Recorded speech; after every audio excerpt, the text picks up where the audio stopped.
Sarvana Namaskar. Welcome to the Sharing Stories podcast. In this channel, we discuss books. Today we have Can We Be Strangers Again?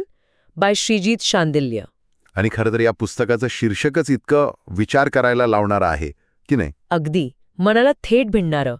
म्हणजे एखाद्या व्यक्तीवर इतकं प्रेम केल्यावर तुम्ही पुन्हा अनोळखी होऊ शकता का? हा प्रश्नच खूप खोल आहे. बरोबर. आणि आज आपण याच प्रश्नाच्या मुळाशी जाणार आहोत. ही फक्त एक प्रेमकथा नाहीये. यात प्रेम, मैत्री, विभक्त होणं या सगळ्याच्या पलीकडच्या भावना आहेत. चला तर मग या भावनिक प्रवासाला सुरुवात करूया.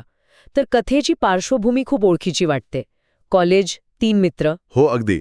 म्हणजे मैत्री, रात्रीच्या गप्पा, न दिलेली वचनं, हे सगळं आपल्याला आपल्या कॉलेजच्या दिवसांची आठवण करून देतं. पण मग गोष्ट बदलते जेव्हा त्यातले दोघेजण प्रेमात पडतात, मैत्रीची रेषा ओलांडतात. आणि तिथूनच मला वाटतं खरी कथा सुरू होते. ही प्रेमात पडण्याची कथा नाहीये. ही प्रेमभंगानंतर काय होतं त्याची कथा आहे. विश्वासघात, तुटलेली मैत्री. हो.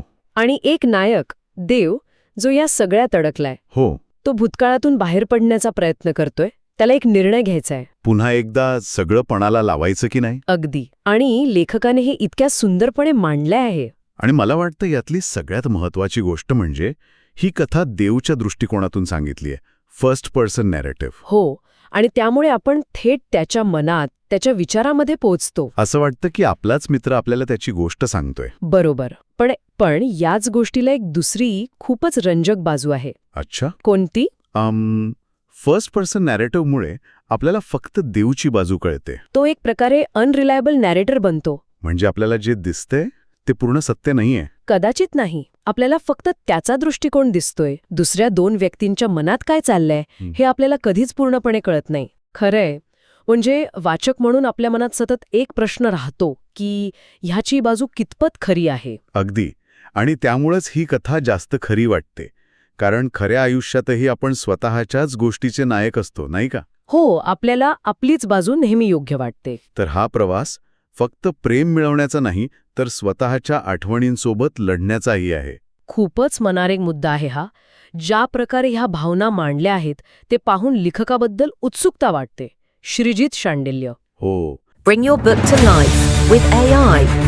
Plotsformovies.com helps you create movie-like trailers for your book, allowing filmmakers to visualize your story, just the way you imagined it while writing.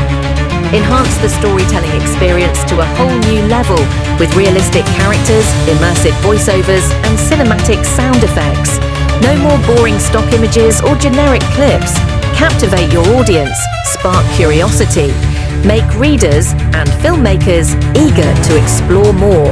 Plotsformovies.com, where your story becomes cinema. आणि कथेतील तो जो अस्सलपणा आहे ना, तो थेट त्यांच्या पार्श्वभूमीतून येतो. ते स्वतः गोवा इन्स्टिट्यूट ऑफ मॅनेजमेंटमध्ये MBA करत आहेत. अच्छा. आणि त्यांनी क्राइस्ट युनिव्हर्सिटीमधून पदवी घेतली आहे. त्यामुळे कॉलेजचं आयुष्य, कॅन्टीनच्या गप्पा, ते छोटे छोटे क्षण ते त्यांनी स्वतः अनुभवले आहेत. हो. आणि ते त्यांच्या लिखाणात स्पष्टपणे दिसतं.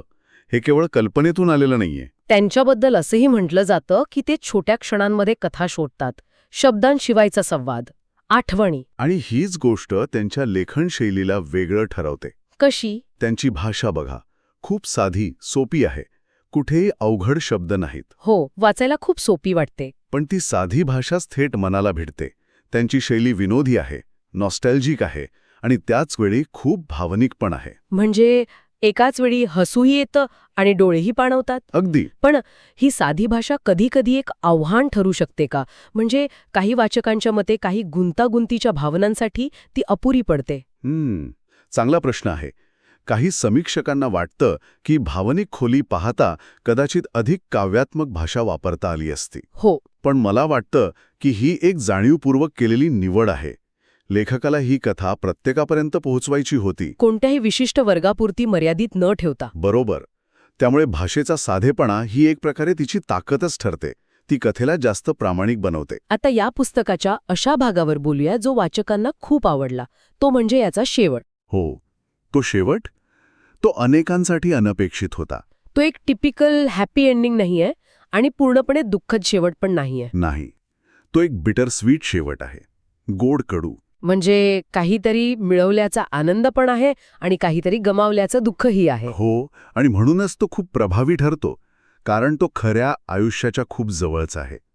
आयुष्यात प्रत्येक प्रश्नाचं उत्तर हो किंवा नाही असं नसतं, बरोबर? खरंय, काही गोष्टी मधल्यामध्येच राहून जातात. आणि आपल्याला त्यांच्यासोबत जगायला शिकावं लागतं. पण काही जणांना हा शेवट थोडा निराशाजनक वाटू शकतो का, की लेखकाने एक सुरक्षित मार्ग निवडला?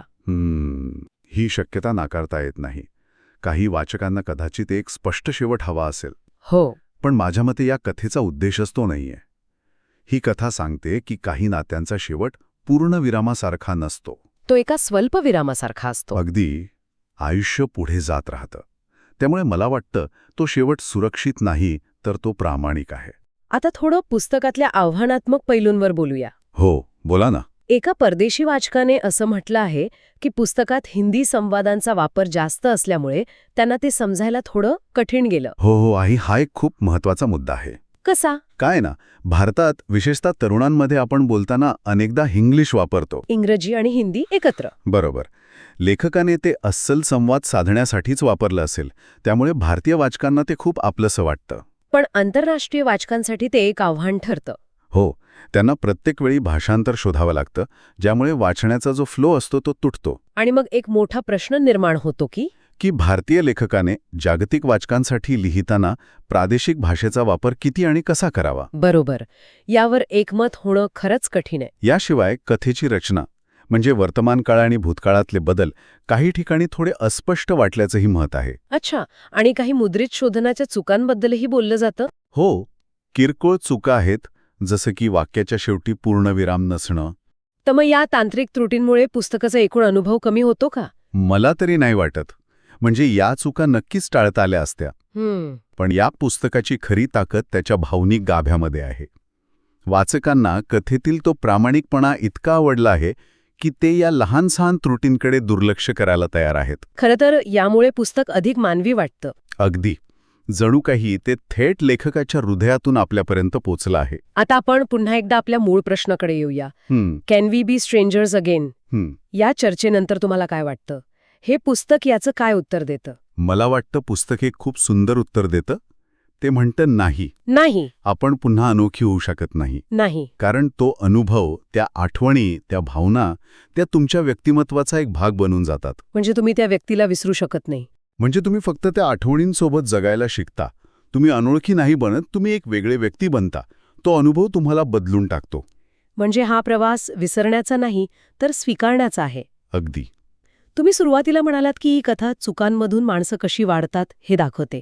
यावर थोडं अजून. हो, पण इथे वाढणे याचा अर्थ शहाणे होणे असा नाहीये. अच्छा. पुस्तक असं सुचवत नाही की देव चुकांमधून काहीतरी महान शिकतो. उलट ते दाखवतं की अशा अनुभवांमुळे माणसं अधिक सावध, अधिक जटिल बनतात. भावनिकदृष्ट्या अधिक मॅच्युअर होतात. बरोबर. देवचा प्रवास हा उत्तम बनण्याचा नाही, तर स्वतःच्या तुटलेल्या भागांसोबत जगायला शिकण्याचा आहे. आणि ही एक जास्त प्रामाणिक आणि वेदनादायी रियालिटी आहे. खरंच, ही केवळ एक प्रेमकथा नाही. हे नात्यांबद्दल, काही गोष्टी सोडून देण्याबद्दल आणि स्वतःला पुन्हा शोधण्याबद्दल आहे. आणि सर्वात महत्त्वाचं म्हणजे हे पुस्तक लिहिण्याचं स्वप्न पाहणाऱ्या प्रत्येकासाठी एक मोठी प्रेरणा आहे. कारण लेखक स्वतः एक विद्यार्थी आहे. हो, व्यावसायिक लेखक नसतानाही त्यांनी आपल्या भावनांना शब्दात मांडण्याचं धाडस केलं. हे पुस्तक दाखवतं की एक अस्सल कथा सांगण्यासाठी तुम्हाला फक्त एक संवेदनशील मन आणि सांगण्यासारखी एक गोष्ट हवी आहे. ही प्रेम, नुकसान आणि त्यामधील रिकाम्या जागांची कथा आहे, जी प्रत्येकाला कुठेतरी स्वतःच्या आयुष्याशी जोडलेली वाटेल. आणि अशा प्रामाणिक कथांना पुढे आणणं आज खूप गरजेचं आहे. we@sharingstories.in #PushingIndianAuthors या मोहिमेद्वारे भारतीय लेखकांची पुस्तकं लोकांपर्यंत पोहोचवत आहोत. ही एक खूप चांगली मोहीम आहे. And this content is supported by plotsformovies.com, एक AI सक्षम बुक ट्रेलर प्लॅटफॉर्म आहे. जिथे तुम्ही पुस्तक खरेदी करण्यापूर्वी त्याचा 1 मिनिटाचा ट्रेलर पाहू शकता. अगदी. तर जर तुम्हाला आमची ही चर्चा आवडली असेल तर कृपया आमच्या चॅनलला सबस्क्राईब करून आम्हाला पाठिंबा द्या. आणि हे पुस्तक विकत घेण्यासाठी लिंक डिस्क्रिप्शनमध्ये दिली आहे, ते नक्की वाचा. तुमचं आवडतं भारतीय लेखकाचं पुस्तक कोणतं आहे आम्हाला कमेंट्समध्ये नक्की सांगा. आणि जाता जाता एक विचार. जर तुम्हाला तुमच्या जुन्या प्रिय व्यक्तीला पुन्हा एकदा अनोळखी म्हणून भेटण्याची संधी मिळाली, तर तुम्ही ती संधी घ्याल की टाळाल आणि का? विचार करा. भेटूया पुढच्या चर्चेत.